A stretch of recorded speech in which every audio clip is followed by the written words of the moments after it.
To become a better person, of course, he paused, thinking of all those horrendous dreams he had been having about his siblings crying out from the bloody rivers, and the sands calling his name out, telling him to find his legacy, his heritage, his past. But first I must do something that I should have done a while back, and with that he turned around and walked away. Kali had entered the shack where Shukra was lying down, but he couldn't hear any snores. Vikopo, who had been standing behind him, he knelt next to Shukra. As Shukra opened his eyes, "What ISIS is it?" he said, hissing. "I know it was you." Kali gazed at him. "You were the one, weren't you? The one who came in my dreams, who wanted me to find out about my heritage." Kali had realized that Shukra's voice and the voices in his nightmares were the same. The Rupti had been wrong. It wasn't just his imagination. Shukra smiled. "You have a good memory. Why did you do that?" "Oh, the last of the Asuras," he sighed. "I have no strength to defeat Adharma, but you do. For that you had to be trained. You also need to know about your heritage. You are destined to rule not just Udayas, but Dakshini as well. So you made me fall down from the throne?" "Yes, initially I tried to send messages through dreams, but you didn't listen, so I made those dreams more lucid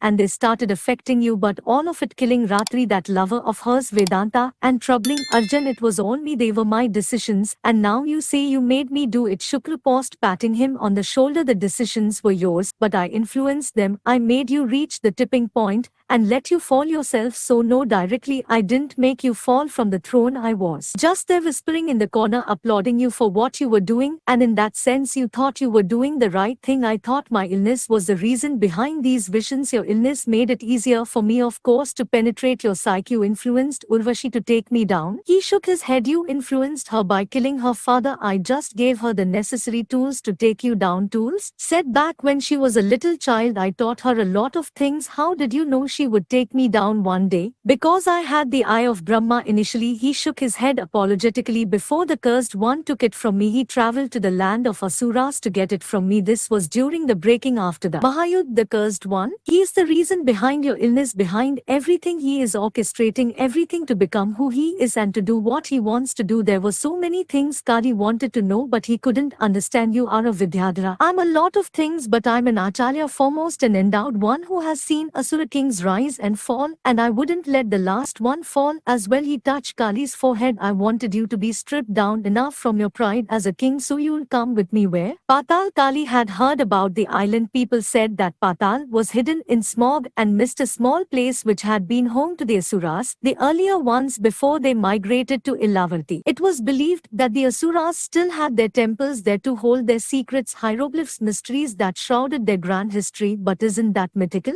"Oh, it's real, and it will teach you about your heritage, the one I wanted you to know about." "Why?" "Because the cursed one managed to take 3 shards of the eye of Brahma." He smiled, "But he forgot the first one, and the first shard, it's there in Patal. I will show you something that will change your life forever. Will you, or will you not come?" Kali looked into the dark eyes of Shukracharya and then slowly nodded. "Perhaps the burning questions will finally be answered. Also, do not blame me entirely for your downfall. It was not just me who did it. I only made Urvashi capable, but she made your opponent stronger." He signaled at the door where Durupti was standing with her back to them, looking at the scenery ahead of her. "My sister?" "But why?" "All will be told in time," Shukra whispered. A chill ran down Kali's spine. Arjun didn't know what she was going to do next. He was in his room when a soldier came and informed him that Urvashi had called a meeting with Lord Kuvera, and Arjun and Rudra's presence was requested. Something was amiss. "Why didn't Urvashi ask me or Rudra to fetch Lord Kuvera?" Urvashi now knew that Lord Kuvera had been responsible for her father's death. This was going to be a big problem, and Arjun hoped she could let bygones be bygones and find clarity in her mission. She needed Lord Kuvera. Then he needed her. "She's just 13. Rudra said. He was lying next to Arjun on the bed. After the battle, Arjun had professed his attraction towards Rudra, and it was reciprocated. Though that was no surprise. In fact, Rudra had said, it took you so long, love." And it was funny because Arjun was in fact a slow individual in matters of love, and a little bit embarrassed and awkward too. Arjun sighed. "I know, and that is kind of going against her. Should we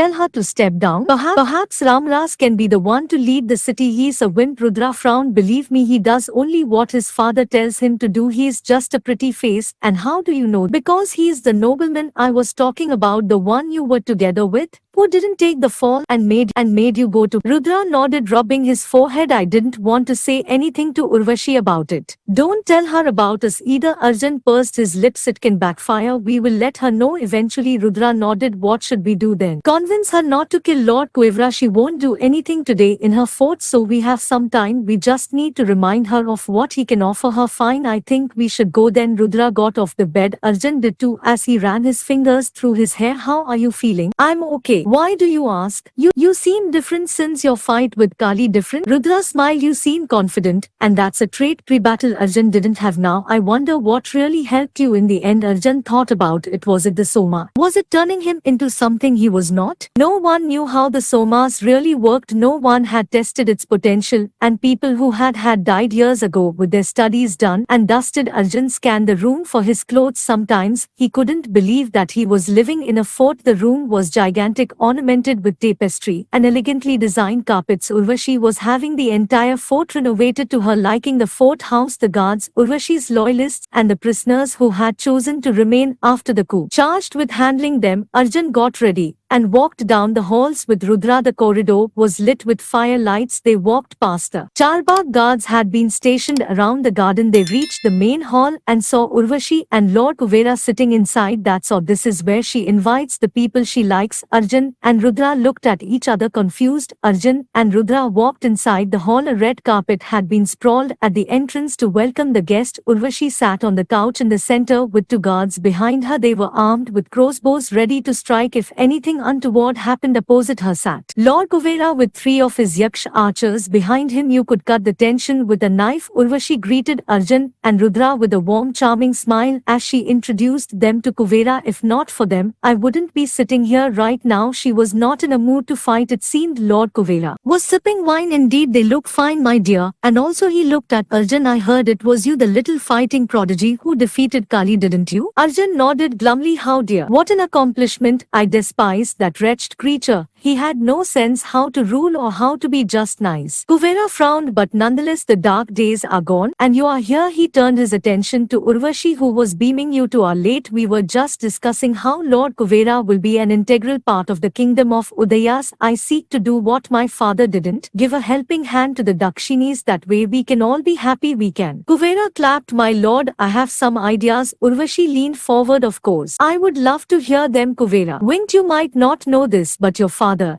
and I were allies before Kali decided to overthrow him. He even threatened me, but now that you have taken him out, I'm in your debt. Urvashi looked at Arjun and gave him a genuine smile. Arjun heaved a sigh of relief. Urvashi was being mature. I would love it if you can sanction some money to us so we could do enlistments in our army, grow our agrarian sectors, and sort other little issues. I need to appease the nobles to keep the crown, I know, but to give. Kuvera was taken aback. He hadn't expected her to be so blunt. I can give you a city to rule, she said nonchalantly. That's my idea. Arjun smiled to himself. Which one? Varungar, you will let a Dakshini, a tribal, rule a northern city? Do you believe the nobles will be okay with this? They can go to hell. She laughed, and so did Lord Kuvera. Arjun and Rudra chuckled nervously. They won't, of course. They will have to understand that things change with time. You'll be integral to my reign, so I would love to give it to you. Lord Kuvera put his palms on his cheeks and thoughtfully mused. Seems interesting. What of Ratva? He can be a problem once he finds out that Kali isn't ruling Indragarh anymore. I plan to have a peace treaty with him as well. After all, we are working towards a single goal, right? What if you lose to Ramras? Not a chance. Also, I heard that you have been sending messengers outside the city. His face went red. Oh well, I'm just waiting for my son to come here. Son? Yes, you see, after Kali died, I thought you would have me killed, so I called for backup. Now I'll just tell him when he reaches here that his journey was in vain. Lord Kuvera always had a backup plan to ensure his safety, and if there was a chance that he could rule, he would never hesitate to take it. You wanted to take the crown for yourself? She laughed. No, it was just insurance for me to be escorted back to Alak. Urvashi nodded, showing him that she understood his predicament. Don't leave now. You are the last tribal left in Indragarh. We need an objective eye in the council, right? Yes, you do indeed. The fat man clapped, keeping the wine glass on the side. Well, I should leave. I will send you the scroll sanctioning the money, and you in return give me the rights to Varungar. I also would love your support in future against the Nagas, he quietly added. Urvashi said, don't worry, I don't like the Nagas as well. Urvashi and Kuvera began to shake hands. Arjun glanced at Rudra. Everything went well, and then it happened in a fraction of a second. Blood was spraying from Kuvera's neck as Urvashi sliced a knife in his throat. He fell down on the ground all red and purple. The Yakshs instantly readied their bows, but before that Urvashi's men shot their arrows. They fell down on the ground dead. Arjun was horrified, stunned, frozen. His fingers were numb, and his heart was racing. The king of Yakshs murdered by a little girl. Now they will have to go war with the entire Yaksh tribe. This girl never stops surprising me. Urvashi came to Arjun with the bloody knife in hand. Kuvera's blood was smeared over her face, but she didn't wipe it off. Dispose the knife. Why? Arjun could only muster this word in return. Why did you give him hope if you were going to kill him? Because that's what he did to my father. Urvashi went outside, leaving Arjun and Rudra in the hall. They would have to deal with the corpses as well. Arjun sighed, looking at the blood-smeared carpet. We are doomed now. It was the next day. Kalki waited impatiently in his hut, thinking, should he confront Kripa or should he not? Lord Bajrang had planted a seed of doubt in his mind. Even Arjun had warned him against Kripa. It made him recall that Arjun had been an instinctive person. He knew when something was amiss. Kalki wondered whether Arjun was dead or alive. Would I ever see him again? Or my mother? She was in fact in Lord Bajrang's temple right now. While Kalki had spoken to Lord Bajrang yesterday, if she knew, I bet she'd smile. He decided to find his brother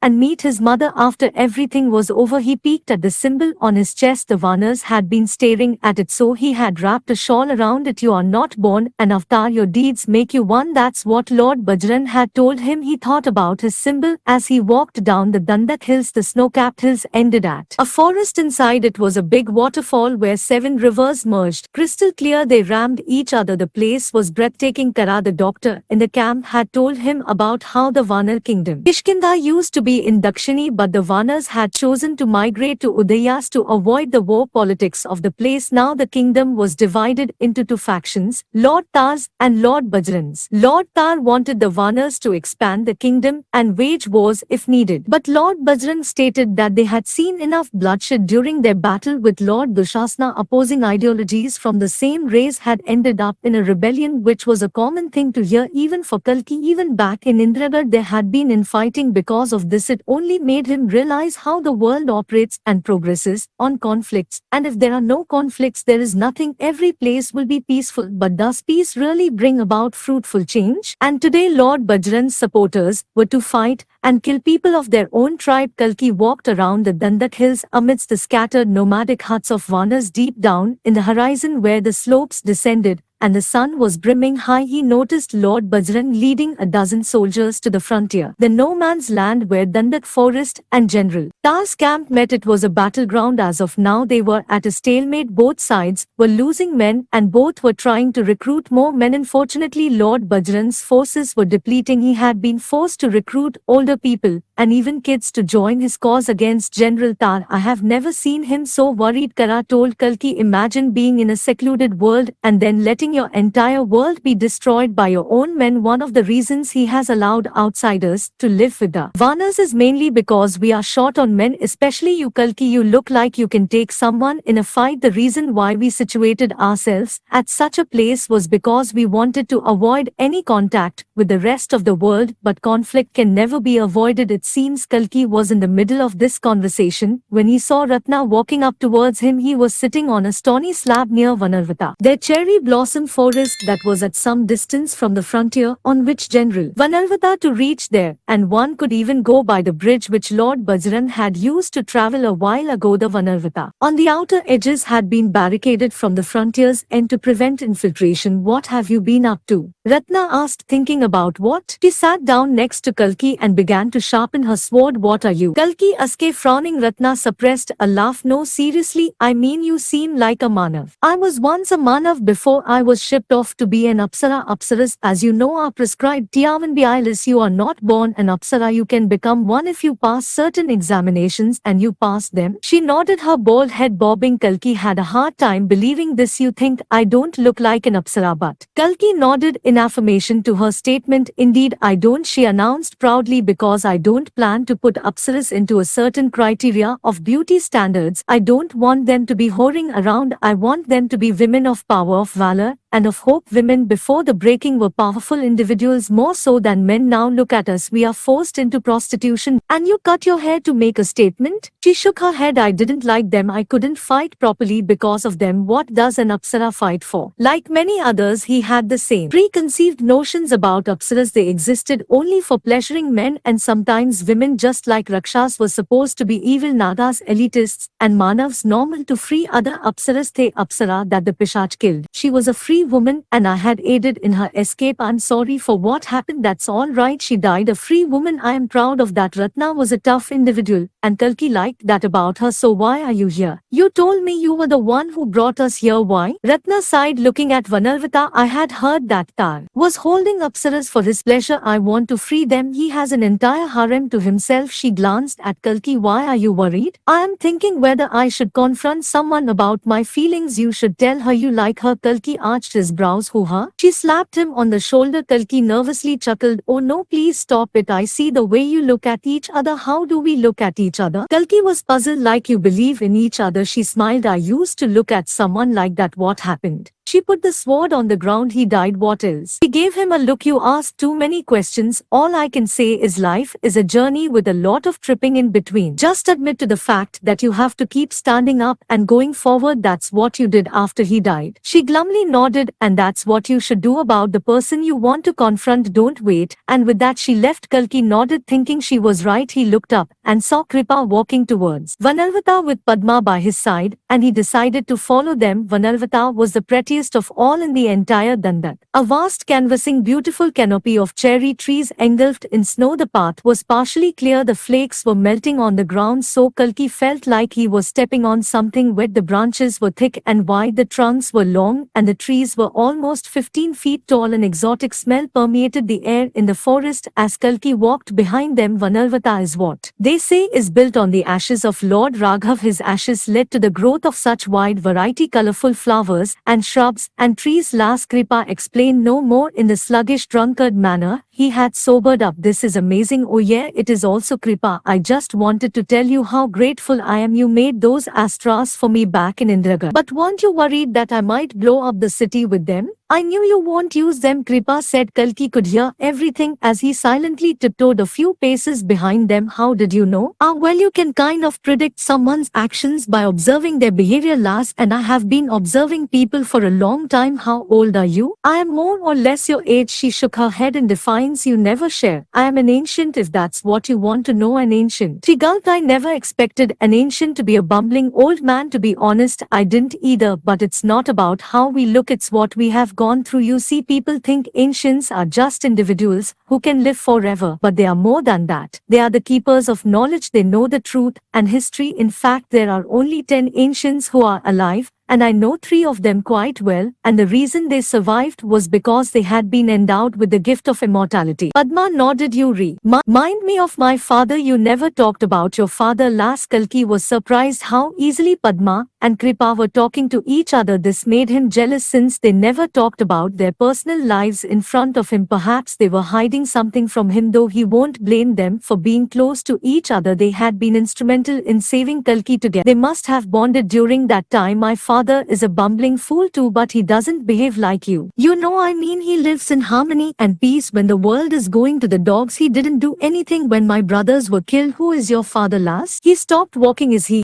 And then his head turned to see Kalki standing behind him. Oh well, look who's spying at us. What are you up to, mate? Kalki blushed as he casually walked over to them. He glanced at Padma, who looked confused and angry, perhaps because she had realized that Kalki had been eavesdropping on their conversation. I wanted to speak to you, he mumbled about. He signaled at Vanarvata. I believe it is a good learning exercise for us to see the Vanas up front, for they teach us a lot. You know, why aren't we just going to Mahendragiri? I don't want to be here anymore. Kripa furrowed his brows. Well, you seem worried. I am not. I am just. I think I should go by myself to the hills now. You can show me the way and I will go there. I thought you wanted rest, mate, after that fight with the big fiend. Kalki shook his head. Not anymore. I'm fine and alone. Padma squeaked, frustrated. We fought our way here to help you reach the hills. and you want to shake us off, you will be fine here, and it will be really cold in the mountains, colder than this. Kripa looked incredulous. Are you trying to get rid of us? Kalki sternly glanced at Kripa, his jaw clenching. I want to know why you lied to me about being an avatar, but you are a symbol. But I wasn't before. You said I was predestined to be the chosen one, but I was not. You just got tired of searching for the one, so you just made the strongest man in the village into the one. Kalki had raised his voice. Tell me something honestly. How did my father know you? Did Bajrang corrupt your mind? Kripa began to leave, but Kalki held him back, grabbing his arm. You are not going anywhere before you tell me. Kripa watched Kalki for a moment. He was shivering with anger. Did you bring? Kalki asked, his hands tightening around Kripa, and he could see Kripa was hurting, but he didn't care. Kripa bowed his head. The playfulness in his attitude had vanished, and he simply nodded. Yes, I did. Yes, Kalki released him. You killed my father? That was never part of the deal. I didn't want them to kill your father. I specifically told Keshav to just kidnap your brother so you could rescue him. Mate, I didn't know you would bring an army against them. I didn't know.